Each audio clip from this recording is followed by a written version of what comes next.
Okay, here's another take it or leave it suggestion. If it works, it works. If it doesn't, it doesn't. I'm not completely sure of the English terminology, but I think it's something like staying centered, staying in the here and now, staying grounded. Basically, if you're having a panic attack, anxiety attack, invasive memories, invasive thoughts, intrusive, or just anxiety, freaking out, you're living inside your head, and often we turn to SI to kind of wake us, or wake out of it, shake out of it. But there are other ways, thankfully safer ways. Here's an example.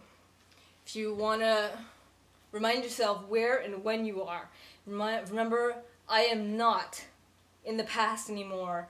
I am not in that situation. I am here in the present, living in my apartment. I have red walls. Red-ish walls. A mattress against the wall, very classy. A blanket for a curtain. And check it out, a radio I can't use because it don't play no CDs. Okay, so now I'm remembering where I am, so that I'm thinking about boring, non-important things that can't freak me out because they're way too uninteresting.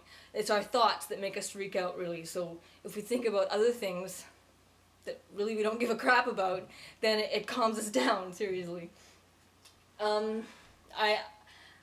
Also, stomping your feet. I gotta stomp the feet. It reminds you, or makes you feel more grounded, like you're not floating off into your thoughts, like you're real. Like sometimes it's strange, it can feel unreal, you know? Now I have to give an example of this staying centered thing and in the here now. Okay, because giving an example is so much better than not giving one. Okay, I was at the hospital, again, in ISO, pacing around my bed really fast because I was super freaked, super stressed, and living in my brain. So then I saw something that shook me out of it, and I concentrated on this, and it helped me calm down. Okay, and if you're not me, it might not have been funny, but to me, most everything is funny. I'll find a way. I made an example of it. Yes, it's that cool. Okay, see, this is a patient that has just gone to the washroom, that's right beside my ISO room window, and is walking away. They forgot, or neglected, or whatever, to close their gown. And so I can see the hindquarters, the backside. See? First it was a lady, and I see this and stop, and I'm trying to be very discreet and laugh to myself, but honestly it's hard, and I can't help but look, because it's way too funny. See the stereotypical, in the movies kind of thing, lady with their butt hanging out of their gown. It's way too cinematic. And if she didn't want me to make fun of her, then she really should have closed her gown. She left herself open to comedic interpretation. And that's what I think. Half an hour later, it was a little old man. So he made it even better, because then, you know, 2 is better than 1.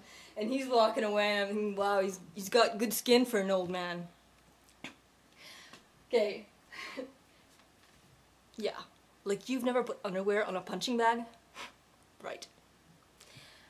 Okay, so, like I said, take it or leave it. If it works for you, it works. We're all different. So, bear with me for a moment, because I have a friend who doesn't understand a word of English, and I promise him that in my next video I would say something that he could comprehend. So, just a second. Salut Pascal, je t'ai pas oublié. On se verra peut-être vendredi, j'espère que ça va bien. Coucou. So that's the end of it, and I am going to post more videos with suggestions. Whether they help or not is really who the heck knows.